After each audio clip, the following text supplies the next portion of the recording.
So the first tweet is, you probably don't know this person at all. He's just someone who works at one of the UN organizations that just happen to follow, and like not at a high level or anything. They just work in Afghanistan. But they tweeted that my first meeting with the Taliban today, so UN staff are meeting with Taliban in Afghanistan. Surprising, not surprising, not really. And they have indicated that they will not prevent our female staff working in Kabul. These are small but important steps in the right direction. So I want to say two things. At first, I was like, is this only for international staff? Because that doesn't surprise me at all. But if it's also for local Afghani female staff members, which it should be, because a lot of them are I local.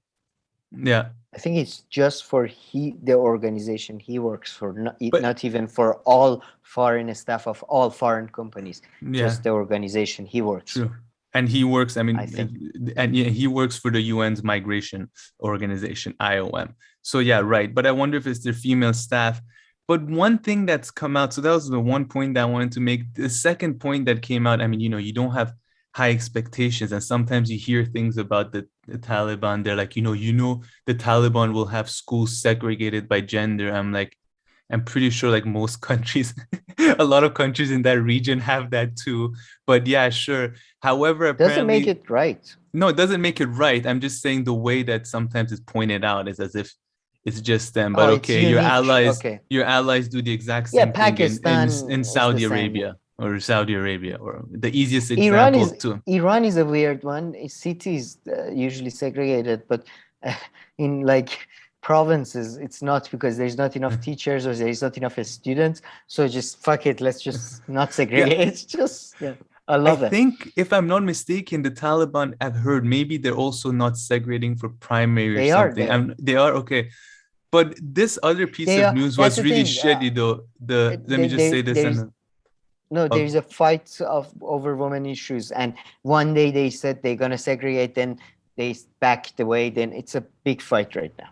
I see. But yeah, the other unfortunate thing I was gonna say though, really unfortunate, I guess this I thought maybe wouldn't happen, but so far apparently when the Taliban announced that everybody in secondary school can return to teaching, apparently they specified that it's only men, sorry, return to class and teaching. So women for now, from based on what I understand, they're not allowed to take part in Yeah, secondary that's school at all in yeah, that Afghanistan. led to a huge backlash, and then the next day they sort of walked it back, saying, "No, we are trying to make the thing safe." But we'll see. Yeah. And I mean, I didn't prepare the story for today, but I'll just put a story out, and this is exactly what you had predicted, that infighting is starting, within the Taliban, and this could lead to very problematic things. So hopefully we'll cover that also in our next video. But yeah, Sam, let's move on to the next tweet. And here I surprisingly disagree with Aaron Maté a bit, if I understand his tweet properly. So it says the 5-year Russiagate disinformation campaign targeting the US public is like nothing I can recall. I feel like it's taking I mean, the first thing that comes to my head is like the terror war and the terror campaign. I feel like they went further with that and longer with that. So the No, Russiagate I one, I mean, the Russiagate one is strange in a way that some leftists like not TYT so, or let's say Democracy Now bought into it. That part is a bit strange about Russiagate. However, that is like nothing I can recall. I don't know, just the war on terror comes to my mind, and I feel like the misinformation and the strength and the length of the campaign and everything that was said was much longer there. But yeah, go ahead. my speakers are out. Oh, okay. You need to. Sorry about that. As usual, my my Bluetooth. So the last thing I heard is that you said that you don't agree with him because war on terror, for example, you think was uh, more sustained.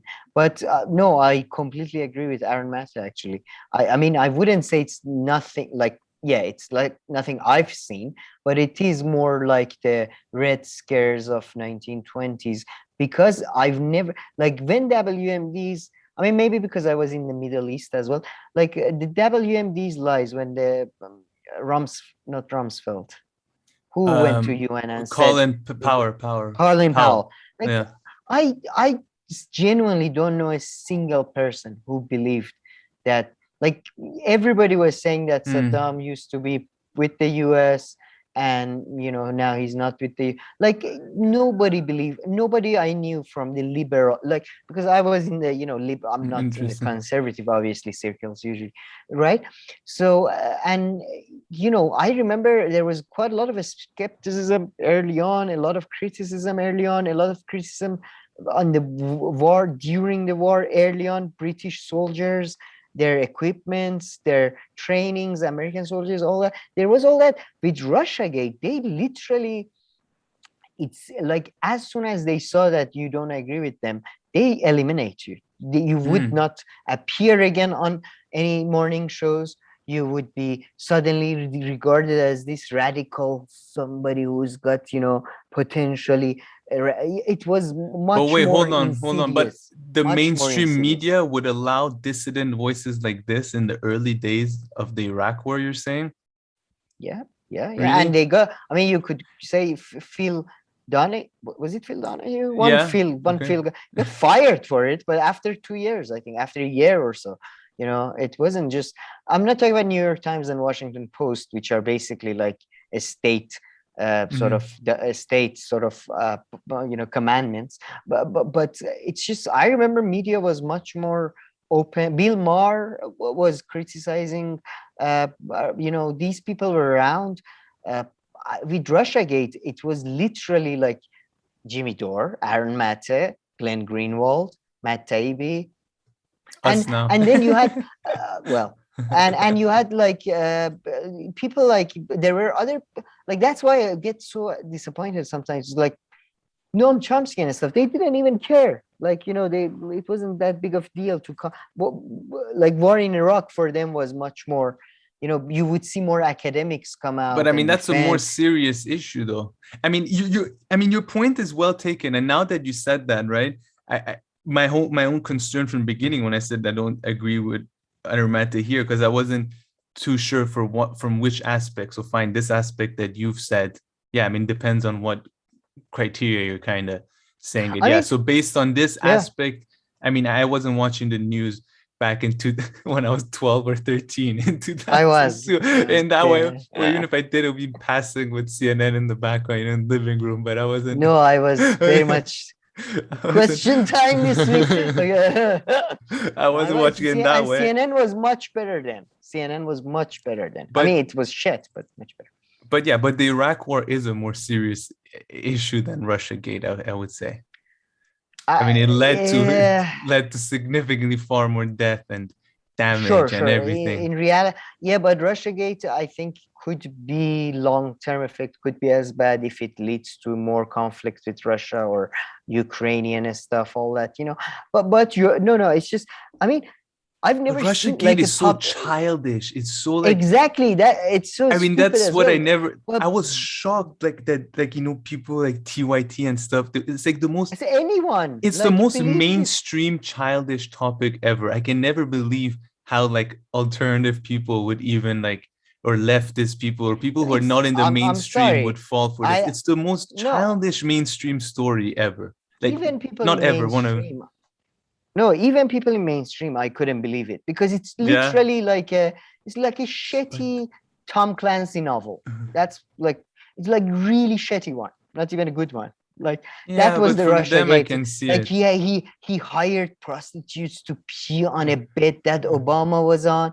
It's just idiotic bullshit. Anyway, but I never seen that.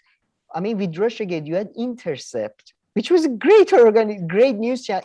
It changed. I made that caveat in the beginning, I want to point that out for myself. I did say that that's one unique thing about Russiagate. It's just Russiagate completely, it seems, I don't know, people's outlook, framework, the way they see things changed. And I hate that. I don't think, with Iraq War, everybody I knew was like, this is, first of all, WMDs are a lie. I was one of the actually people who at the time was saying, I know WMDs are like, but it's a good thing because America is going to go build a democracy in Iraq. As I a was 12. 13-year-old, please listen to my opinion. And next we have 13-year-old Sam here. Sam, what's your take on the I was a great 13-year-old. I was, and if they did with my plan, yeah, if they followed your plan, they didn't follow the right plan in Iraq and Afghanistan. they did. I emailed George Bush constantly and never replied. No, you wrote to him. You wrote to him. No, there was email back then. It's not like no, but they love to write letters. They're always like, write a letter to your representative. It's never like shoot an email to your representative. No, but yeah, I was an idiot then. But anyways, my point is that like that one was so like, and everybody was back then. Everybody was very reasonably saying that yeah, news media is lying, politicians are lying. Yeah. I don't know. This new generation, I think young people especially, it's just this idea that you should be truthful, and they're telling lied, they lie, and this, it's just the whole world. It seems it has become more naive in my view. I see. Okay, I'll take the L here. I guess you and Aaron Maté had to team up there against me, 2v1. I couldn't defend I didn't myself mean properly. to, my friend, but I had to. I had to take it. Do you have Aaron Maté in video Jimmy Dore style where you like bring him in after a few minutes? Yeah. That's like debate boxing. Like I'm tapping out. You go. You finish him off. Okay. But yeah, anything else to add with this Aaron Maté tweet? No. But then again, obviously I wasn't living in the US, and he's talking about US public. So everything I said can be completely bullshit. And I was the US 12. public there. That's a good. That's a good thing to specify there. But okay, let's move on to the next one. Ilhan Omar, who's featured twice almost in this show. I don't think we've ever spoken about her. So she wrote that we sold 175 billion in weapons last year, more than anyone in the world, okay, to some of the worst human rights abusers in the world. Here's an idea: don't sell arms to anyone who violates human rights. I mean, it's such a childish take. It pisses me off. Yeah, okay, fine. Don't sell anyone who violates human rights. That's every country out there in the world, including the United States. So I think we discussed the last part really bothers me. If you're in weapon business and on export weapon business, not just for defense of a city, let's say, digging a ditch. I'm not referring to that. But yeah, if you're in the weapon business, what do you think they're going to do with the weapons? Like, they're going to and which country doesn't? And which country doesn't violate human rights? There's not like one country that even the UN. Gambia, I think Gambia and Nicaragua are like the only two countries that are like, they do their thing for climate change. They don't torture people. They don't annex, but everybody else is just like. So maybe the US military complex and sell like some pocket knives or something to these countries. I don't know how much they can buy.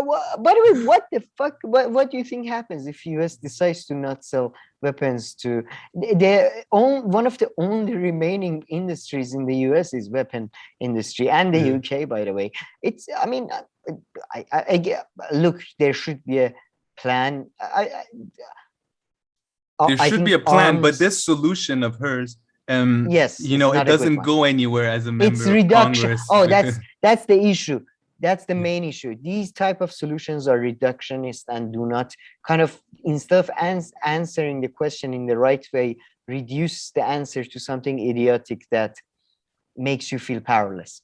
Yeah, exactly. Like, I mean, it has to be far more specific and small for me to take it seriously, thinking a member of Congress would do this. Of course, it would be great if there was less arms sold to everybody. But yeah, let's move on then if there's nothing else here.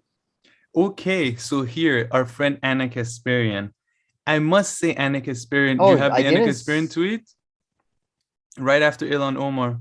It's the one right after. Oh, yes, I just hadn't. Okay. She has to be, I'll just say this comment, I'll tell you what it's about. She has to be the laziest tweeter I've ever seen. Like, it's always like a 2-word punchline, or this time she just put like two emojis. I'm like, they don't land the way that they do. But pretty much she was trying to make fun of Jimmy Dore, because Jimmy Dore and his guests, they were saying, Jimmy Dore really actually was saying this more even. He was saying because, she didn't attend, Nina Turner didn't attend Medicare for all. I Medicare, object. yeah, hold on, let me finish. Medicare for all rally. That is why she didn't get elected. I mean, He okay, I'm didn't not gonna say that. say, yeah, I mean, if you paraphrase him, let's say, even if you He paraphrase him, said you shouldn't be surprised yeah, if you don't attend these rallies and then people don't show up. which I I mean, agree. I agree a lot. I mean, yeah, if you're yeah, trying and to go for the that's alternative people and you don't, do what they want enough, so they're not gonna come oh, vote for you. So yeah, exactly. His overall sentiment, I felt like he focused a bit too much on it, but yeah, his overall sentiment, I completely agreed. And it wasn't, even if you didn't agree, it's not the thing to like, she put emoji of a baby and and a what brain. does that mean? But have you realized how much of a lazy tweeter she is? Like anytime I bring you Oh her no. tweets, it's like 3-4 words. Like Oh, or she says something like, if this is the kind of guy you like, then I don't know what to say. It's like the most like lazy. like Break it down, say something, put one fact in there. Maybe you don't have to do like Glenn Greenwald style, point one, two, three, I, four, five, but say I, something. I will publish every transcript. No, no. I mean, I like brevity in writing, so I can't. But But I that's mean, if different than it's this. yeah. This is I don't. Yeah, this is Being baby. concise Oh, baby and brain, baby brain. yeah. I just got it. No, yeah, but I mean, Twitter doesn't lend itself to, I think, long A writing. little bit But better than that, though. I've seen it. yeah, yeah. And no, she Oh, has a pattern. I of swear, she has a pattern. All no. her tweets are like, don't tweet if you're so And lazy about it. but whoever she's retweeting and she's supporting, I think is being very, very. This is what I mean about like lying but not lying. Like, yeah, Jimmy Dore said something along those lines, but yeah, this is not what he said. And yeah, Yeah, I no, think it was a short yeah. clip anyway. But yeah, I mean, his sentiment was good. I mean, I watched the video and I felt like maybe it did seem like he focused on a little bit. But yeah, I mean, if you watch the whole video No, and look, the you thing get the is, if you're sentiment of Nina it. Turner, you're not going to get money, and the dark money is going to be against you. You have to know these facts as a given. So you have one option, and that's to rile up your base. And if you don't do that, like the other things that are against you are a given. We know that, So that's why we are talking about this, something that you could do. You can't do anything about dark money. That's there, and that's always going to be there, and that's always going to be the biggest factor in every election, probably. But let's talk about things we can do. Yeah, no, exactly. And I've gone bolder with my prediction of her, how it's going to turn out, her on TYT. These are my bold kind of predictions. Has she started? By the way, maybe I she's haven't. done like a Anybody, let us members know if only you. thing. Yeah, I haven't seen anything on YouTube. Yeah. My first one is, you're barely going to see her. She's not going to do that much. I think in the beginning, she'll Guest do a posting, bit, yeah. but then it'll become less and less and less. And she's not going to get anything out of it because she's not going to reach a bigger, like wider audience or anything. And if anything, she could lose a little bit of support within like leftists across the country. But she's running for like state specifically. So, how many people in her state watch TYT and they like it, that she will gain anything from it? So I don't think she's going to gain much popularity from it.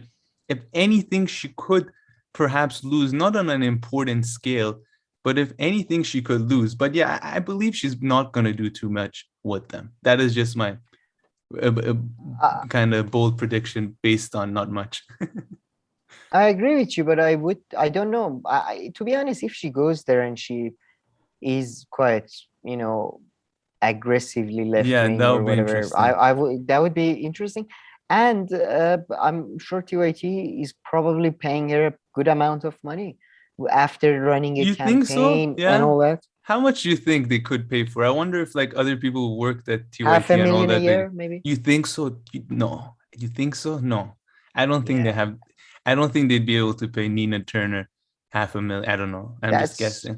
she's the biggest star they ever had. Is she gonna I bring think in more they. views than I Anna? mean, I mean, I doubt. I mean, yeah, she's a big star that they got, but not yeah, not online wise. You're right. Maybe Anna is even bigger.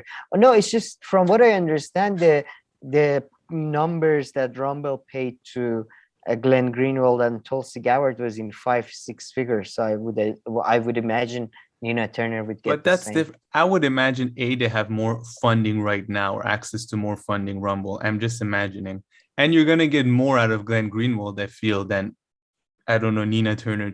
But yeah, it's not. Yeah, no, No, you're right. I mean, depend. it's I don't know. somewhere in there, You but we yeah, shall wait I'm and sure. see. I mean, these companies do their market research. They do a market analysis. I don't know, but if there is any public information, because I'm not interested in anyone's private life. But if there is any public information regarding the pay salaries of uh, contributors to TYT, that would be interesting to know. Yeah, like Uh, a ballpark if figure it's at least, public, even, or yeah. like a ballpark. Yeah, but yeah. So that's that.